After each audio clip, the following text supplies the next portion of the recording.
أعوذ بالله من الشيطان الرجيم. بسم الله الرحمن الرحيم.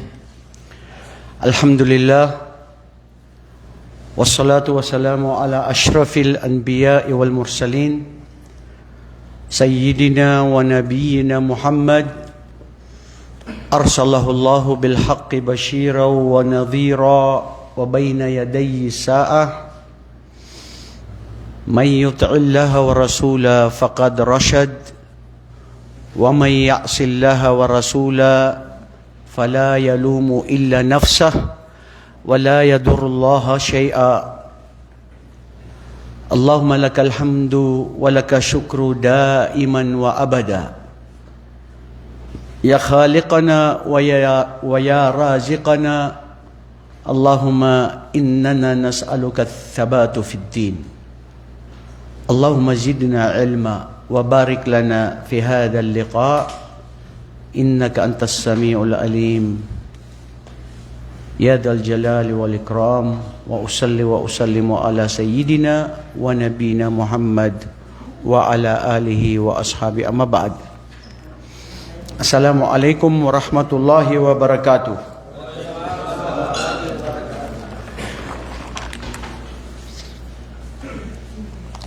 Kanina, bago kami pumunta rito, narinig ko yung khutbah sa haram kanina sa Makkah. Bago natin to simulan, itong kwento ng isang propeta, dahil alhamdulillah, ang natitira na lang ay ang kwento niya at sumunod si Propeta Muhammad sallallahu alaihi wasallam. Tayo bilang isang tao, hindi tayo dapat nawawalan ng pag-asa. Hindi tayo dapat nawawalan ng yung, alam niyo yun, yung tawag doon sa iba pang nawawalan ng pag-asa. Masyado nang nalulungkot, nalulumbay. Kasi pag ikaw nagkaroon ka ng ganitong tatlong uri, mayroon kang depression, alam niyo yun, depression, na-depress ka na, which is past tension, kasi ang depression daw, yun yung mga nakaraan na nangyari sa'yo. Na-depress ka doon, nakaraan yun.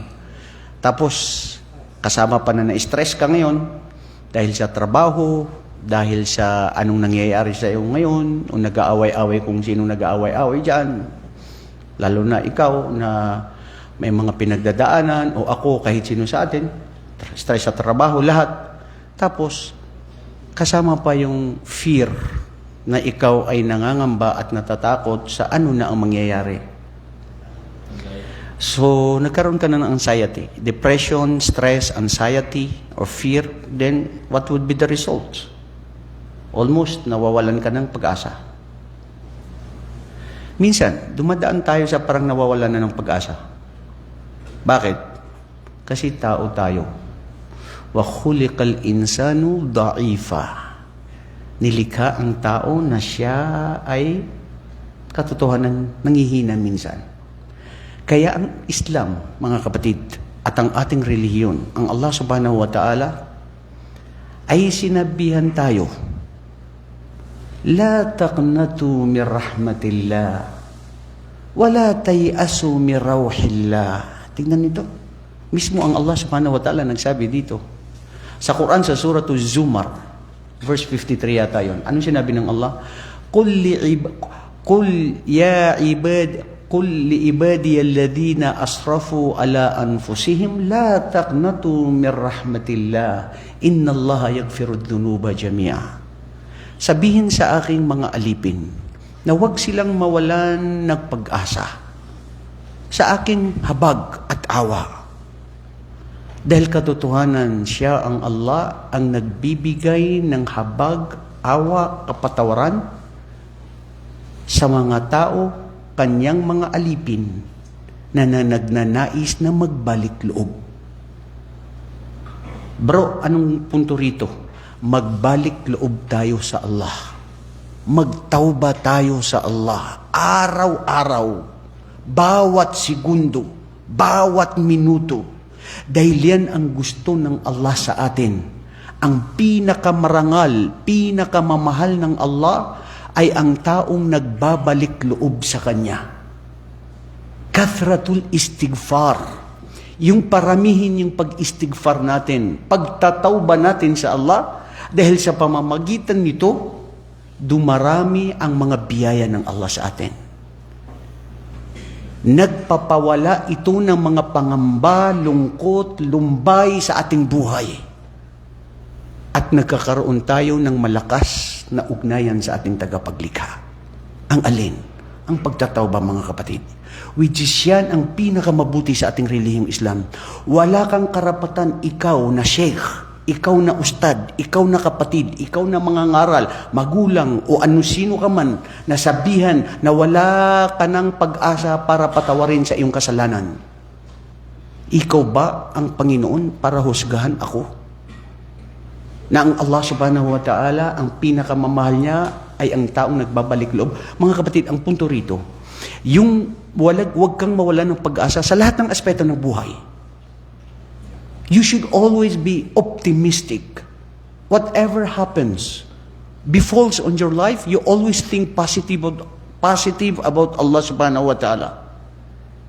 Kasi si Satanas, ang kanyang udyok sa atin ay mawalan ng pag-asa.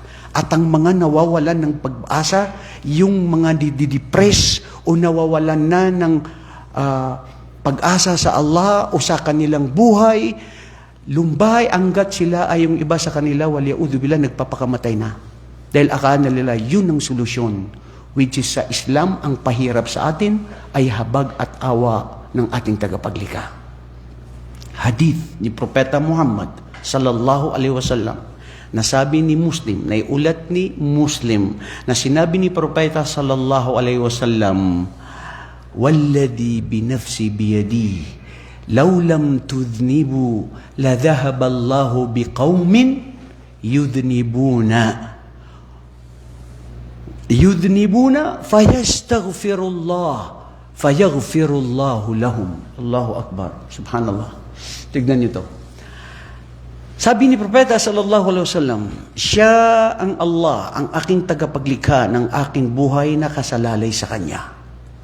Kung kayo ay hindi nagkakasala, papalitan kayo ng Allah ng mga tao na pabago sa inyo, na maliban sa inyo, na sila ay nagkakasala. Ngunit sila ay laging nagbabalik loob sa Allah at nagtatauba, at sila ay pinapatawad ng Allah subhanahu wa ta'ala sa kanilang kasalanan. Allahumma gfir lana ya Rab. Allahumma amin. Allahumma amin. Ya Allah, patawarin kami sa aming mga kasalanan. Amin ya Rab. Ngayon mga kapatid, dadako tayo sa kwento ni Propeta Isa alayhi salatu wasalam. Si Isa ay siya si Jesucristo. At siya rin si Jesus Christ. At siya rin yung tinatawag ng mga bata na si Papa Jesus. Sinong tumawag sa kanya na Jesucristo? Yun ang tanong ko. Bakit siya tinawag na Jesus? Ano nga ba talaga ang pangalan niya sa Biblia? Sa Lumang Tipan? O kung hindi na bago, kasi binabago nila ang Lumang Tipan at ang Injil. Di ba? Palagay niyo, ano ang pangalan ni Isa na anak ni Maria? Sa Quran, Masih Isa ibn Maryam. Hiya si Masih na anak ni Isa, na anak ni Maria, Birhing Maria. Palagay niyo, anong pangalan niya? Sino nagsabi na siya ay si Jesus? Sinong nagbaptize? Sa Tagalog, Jesus. Sa English, Jesus. Oo nga. Ilagay pa natin dito, Christ. Christ si Masih. Dati kayong mga Kristiyano, dapat alam niyo yan, di ba? Mesias, anak ni Maria. Sino? Mesias, anak ni Maria. Si Mesias, San Juan. Uy, tumira na kami sa San Juan, bro. Si John the Baptist daw. Kasi siya yung binyag. Abdullah, sigurado ka si San Juan? Pangalan niya? Sabi mo si? Yung tinutukoy niya sa Juan, siya yan si Yahya. Yosua? Joshua? Yosua? Saksi ni Jehovah. May kamag-anak ka ba sa mga saksi ni Jehovah, bro? Okay, anyway, it's not important. Sino nagbigay pangalan, anong nabago. Ang importante, hindi yun ang totoong pangalan niya. Pinasinungalingan nila. Dahil mismo ang Quran na siya si Masih Isa ibn Maryam. Okay. Kana yaman minan kan hunaka rajulun alimun jalil yusalli bin nas ismuhu Imran. Nakuha natin ito. Pahapyaw lang sa mga nakaraang linggo. May isang tao na matakutin sa Allah, na isang alim, maalam, sheikh, nire-respeto sa kapanahunan ng mga angkan ni Israel, na ang pangalan niya ay si Imran. Asawa niya itong si Hanna. Si Hanna ay isang araw, nakita niya sa kanyang hindi panaginip, nakita niya mismo sa dalawa niyang mata, na nandoon mismo sa Palestine, na may nakita siyang ibon, na ang ibong ito ay nagpapakain sa kanyang anak na maliit na ibon. Tinutukan niya ang pagkain at isinusubsub sa bibig ng kanyang anak. Namangha siya, nabighani siya, nalumbay siya, nangarap siya, at hindi nawalan ng pag-asa. Ya Allah, hinihiling ko sa iyo na biyayaan ako ng anak na lalaki. Dahil kung ako'y bibiyayaan mo ng anak na lalaki, siya ay gagawin kong maglilingkod dito sa Palestine. Sa masjid na ito ng Palestine. Dahil ang lalaki, siya ay naglilingkod. Sa kanyang pangarap na magkaroon ng anak na imposible magkaanak. Dahil may edad na rin siya at may edad na rin si Imran, ang kanyang asawa, nabuntis si Hanna. Ang kanyang ipinagbuntis, hindi yun ang kanyang pangarap. Dahil ang inihiling niya na batang lalaki ay naging babae. Walay sa dhakaru kal untha. Hindi ang lalaki ay katulad ng babae. So ya Allah, hindi yan ang aking hinihiling. Nalungkot siya, nalumbay siya, at parang nawala ng pag-asa. Pero dumating ang araw na ang hiling pala niya ay ito pala ay nakakabuti sa kanya. Mga kapatid, anong aral dito? Laysa kullu ma yatamannahu al-mar'u yudriku. Hindi lahat ng anong gusto ng tao ay yun ang nangyayari. At ang isipin mo, kung ano ang hiniling mo sa Allah at iba ang kanyang binigay sa iyo, Muhammad, tanggapin mo yun. Dahil maari yun ang mabuti sa iyo. Yun ang may baraka. وَيَمْكُرُونَ وَيَمْكُرُ اللَّهُ وَاللَّهُ خَيْرُ الْمَاكِرِينَ. And they plan, whatever they plan, but Allah also has plan. And He is the best of all the planners. Anong mangyayari kung ito'y ginusto ng Allah? Hanggat dumating wajaa maulud fi yawmin min al-ahad ayami wujidat ta'irat nakuha na natin to ta'ira yut'imu ibnu saghir wajaa mau'idul wilada. Ito, manganganak na siya. Noong siya ay manganganak na fi batniha wa kanat untha fahazinat, nalungkot siya. Isipin mo yan, bro. Ako naranasan ko. May hiniling ako, pero yung hiniling ko nangyari, pero hindi yun yung eksakto na gusto ko. Bakit ganun? Wala kang magawa. Yun ang binigay ng iyong Panginoon. Siya ang may kontrolado ng lahat. لأنها كانت تتمنى أن يكون المولود ذكرا ليخدم بيت المقدس ولكن الله قررت أن an tafiya binadariha Allah. Ngunit ang itinupad ng Allah ay ang kanyang magiging panata na gagawing maglilingkod ang isang sanggol na ito. Sa madaling salita, mga kapatid, dumating fataqabbalaha rabbuha biqabulin hasanin wa ambataha nabatan hasanan wa kaffalaha Zakaria. Ito, nakuha na natin ito. Pahapyaw lang ito, mga kapatid. Si Zakaria, nabilas ni Imran na kanyang tatay, asawa niyang kanyang tiyahin na si Elizabeth. Naintindihan nyo? Nakuha nyo ba? Naalala nyo?